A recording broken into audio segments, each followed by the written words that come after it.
Порталот Маркукуле на денот на изборите 17 октомври објави содржина со наслов Амбасадата на САД го известила ОЈО дека 83 лица добиле оружје со цел попречување на изборниот процес. Во текстот пак стои нешто што е поинаку од кажаното во насловот.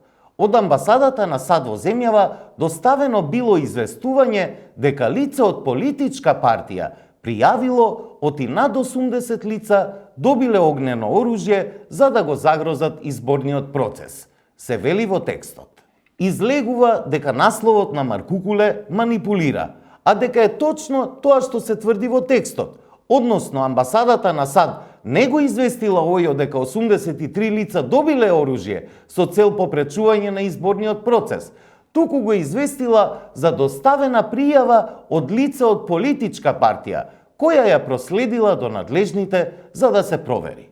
Освен тоа, портпаролот на МВР на денот на изборите изјави дека по оваа пријава се преземени сите неопходни мерки и активности и со Агенцијата за разузнавање и со АНБ. Пријавата не е од Американската амбасада, туку треба да разјасниме. Лице од политичка партија доставило пријава до Американската амбасада, која што ја проследува до нас и до надлежното обвинителство.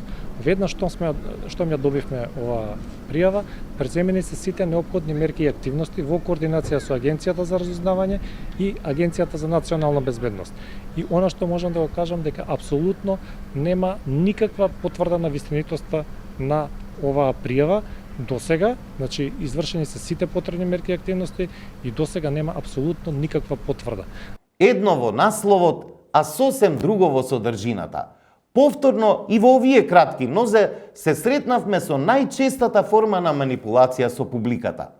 Кажавме и зошто ја користат дезинформаторите. Затоа што сите истражувања покажуваат најголем дел од публиката чита само наслови, а тие тоа го злоупотребуваат.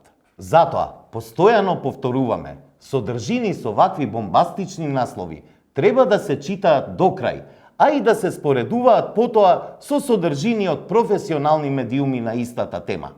Може би ова одзима повеќе време и треба многу внимание, но тоа е единствениот начин за да се дојде до вистината денес.